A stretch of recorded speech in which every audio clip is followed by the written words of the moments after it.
All right, here is chapter 4, Perceiving Others.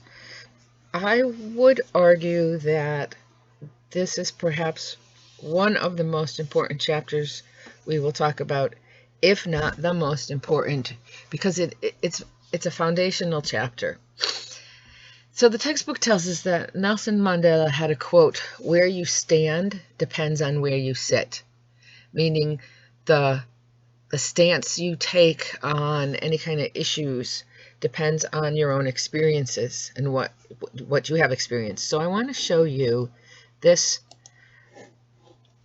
drawing by M.C. Escher. He liked to do, I can't even think of what they're called, the optical illusions. So here's the guy who's telling the story, right? This is his reality. And so if he looks around, he thinks that everybody else is just weird. But let's shift the focus.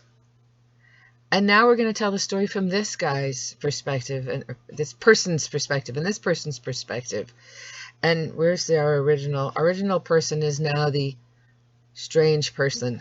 And if we rotate it again, this makes me dizzy. Yikes. I don't think anyone. Do one more. Okay. Now the perspective from this person and this person is the accurate one. So this was just a visual representation of what we're going to be talking about in this chapter. So what we're going to do is we're going to start with the steps that go into how we perceive things, the world. And before we do, we need to talk about this concept, which, if you've seen The Matrix, this seems very matrixy. The idea is that reality is constructed. There is something called a first order reality, and that is things that are physically observable. So you might say, wherever you are, could you just describe your computer? I'd say, I have a laptop. It is black. It has an electrical cord. I can tell you the measurements of it. So that is first order reality. Where we get into trouble are second order realities, because what we're doing there is we are attaching meaning to the first order things or situations. So if I say, you say, oh, tell me describe your laptop. And I, instead of saying, it's black, it weighs 2 pounds, I say, oh, it's a piece of crap. And for me, that is my reality, but it is a second order reality. So the idea is that second order realities don't exist in the objects or the events themselves, but in our minds, because it's the meaning that we attached to them. Many years ago, as a very lovely Christmas present, my husband bought, he went to, I think it was Bath and Body Works, and he spent a considerable amount of money buying me the whole, the body wash, the shampoo, the soap, whatever they had in this line of cucumber melon, because he thought he loved it. I cannot stand the smell of, I think it's the melon part of it. Okay. So we got into somewhat of a argument. The first order reality was he bought me a lot of bath supplies. And the second order reality, there were two. It was a lovely thing to do, and the other one was the smell is not pleasing. So you're going to see as we go on that a lot of communication problems come down to the fact that we are not able to see that the person we're talking to and we and us, I don't know, we're not seeing reality the same way. Okay, so enough of that. Let's look at the process. There are 4 steps in the perception process. The first one is selection. We are exposed to so much information at any one time that it is impossible for us to actually take in every bit of data that we see or hear or smell. So at some level, we're choosing what we're going to select. What are we going to focus on? What are we going to attend to? And what we know is we will pay attention to something that is more intense. Now, I have noticed that in the from November through February, the majority of students in the class are wearing navy blue, black, gray, very, very somber colors, probably because a lot of people are wearing sweatshirts and those are the colors. And if I walked into the room and there was someone who had, in this sea of dark blue, gray, and black, there was someone who was wearing lime green, that's where my eyes would be drawn because that is more intense. Or you might have experienced this. You're talking to someone and your voice is a little bit loud because there's a lot of background, there's a lot of noise, and all of a sudden the noise disappears and you're talking loudly. Well, you would stand out because your voice is more intense. We also notice things that are more that where there's repetition. If you've ever been you're back in the days of high school, you were sitting there in a room taking an exam and it was very quiet. And what did you notice? If maybe I'm dating myself here, the clock would be going tick, tick, tick. So that's what we would hear. And the other thing is contrast, where there might be someone in your social circle that you don't really pay a lot of attention to until suddenly they cut their hair, dye their hair, wear something different. The contrast between what was there before and what there is now is different. So the next slide never works when I try to show it, so I have put a link in. It is called the Monkey Business Illusion. And I'd like you all to watch it, and then at the end think about what did you choose to pay attention to? And what were the consequences for that? If you've seen this, if you've taken a class with me before, you've seen this, because I use it in all my classes because I think it's fun and makes a point. Okay, so that's this selection. Once you have selected the information, your next step is organization. What do you do with all this data that you've collected? How do you make sense of it? So on the left-hand side of the screen, it talks about perceptual schema. That schema is an interesting word. So what we do, let's say you walk into a room that's full of people, and you're interested in finding a new romantic partner. You maybe are paying attention to appearance. Who looks good? There was a time where I had a terrible problem with the projectors in the classroom. I could not actually turn them on from the computer. So when I would walk into the classroom at the beginning of the semester, I'd be looking for the tallest person. So that's how I was organizing. Okay, students, okay, who's tall? You could also look at role constructs. You walk into a store and you're trying to find something, and so what are you looking for? You're making a distinction between who are the customers and who are the people who work here. So you might say, do you work here? Could be interaction constructs, social behavior.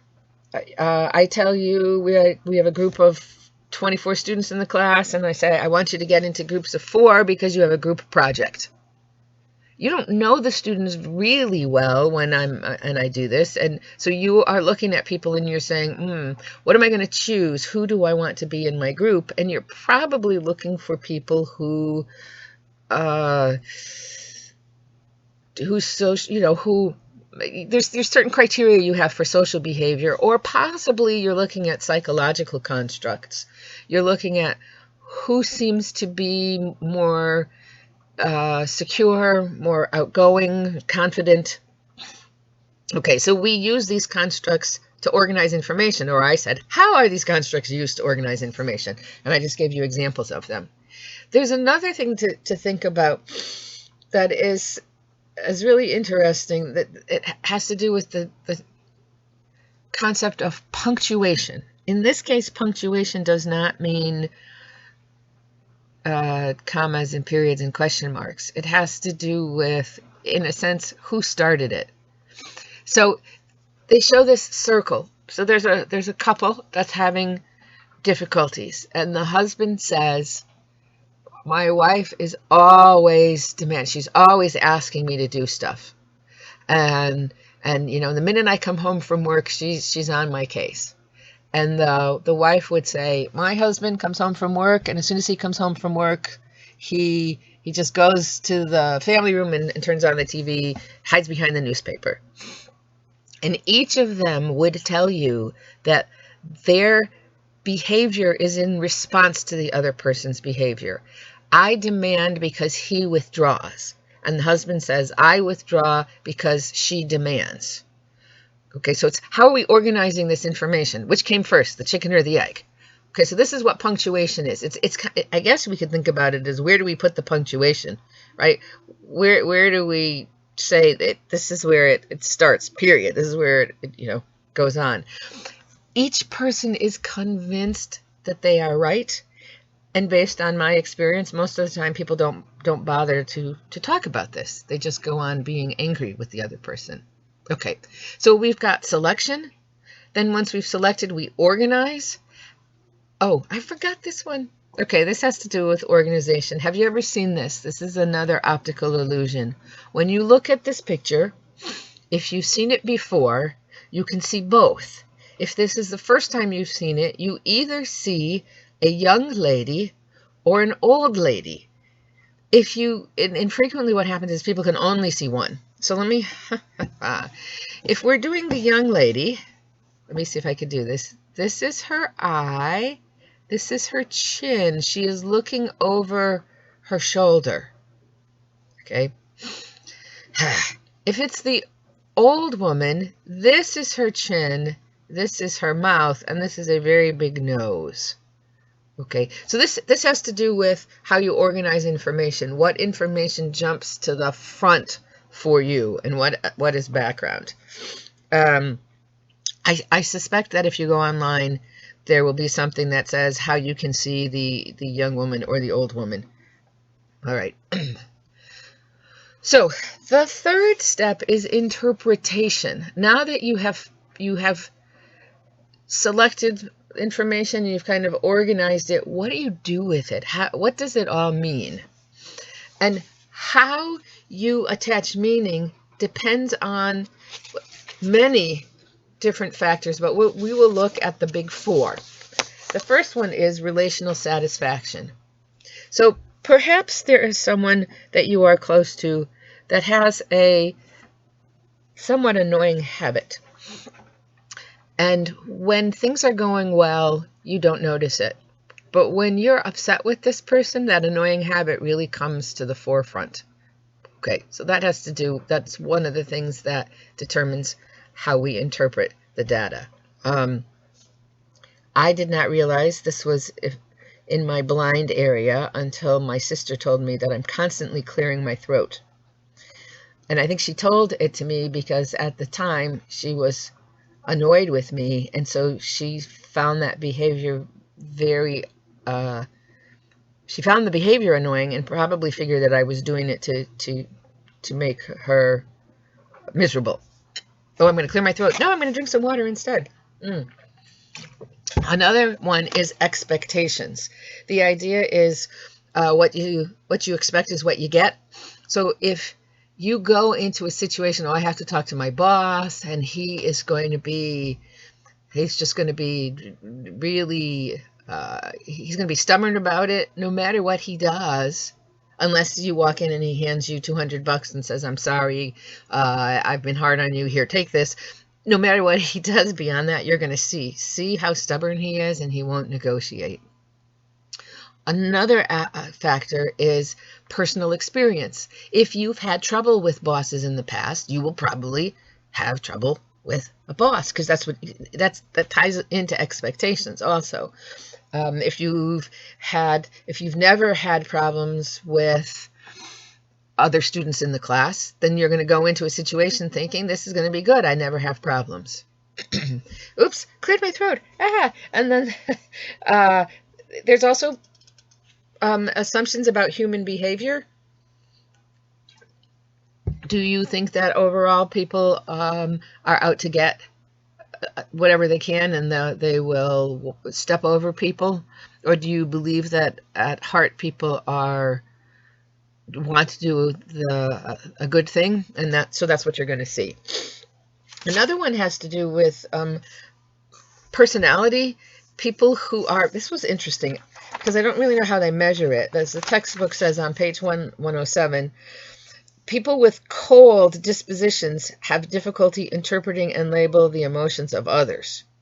Okay, so I should look into this study so I can speak to it a little bit more.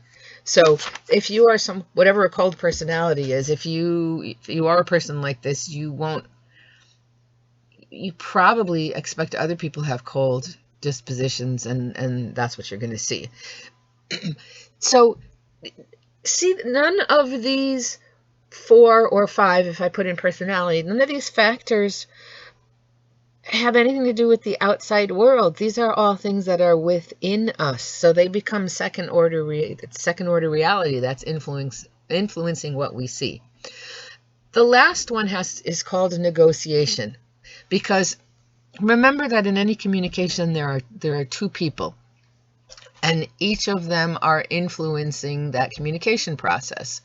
So I've gone to a movie with a friend, and as we walk out, I say, "Well, that was a great movie. Didn't you think so?" So what I'm doing right now is I'm negotiating. I'm saying, "This is what I think. Do you share the same belief?" And she says, "Yeah, it was pretty good, but I didn't think that Neil Patrick Harris did such a great job."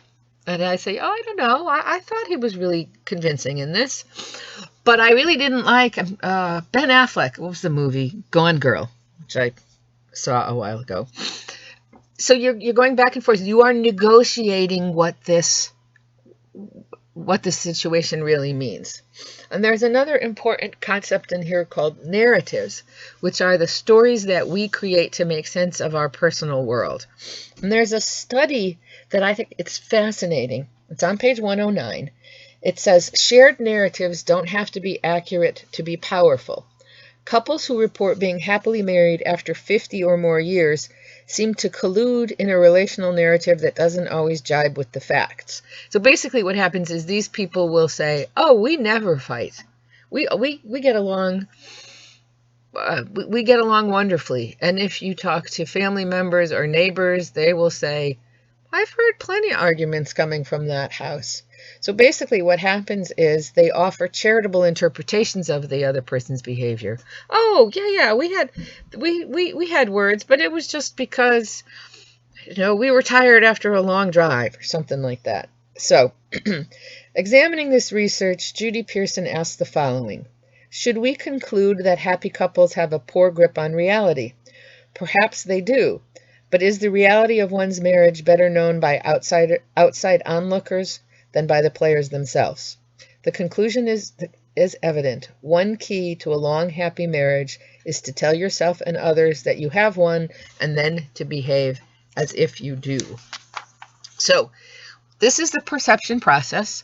What I would like you to do after you finish listening to this is to watch the video that I have posted called All That We Share. It's going to give you, think about how in this video people are organizing and interpreting meaning, and then we're going to use it as a jumping off point for the next section, influences on perception.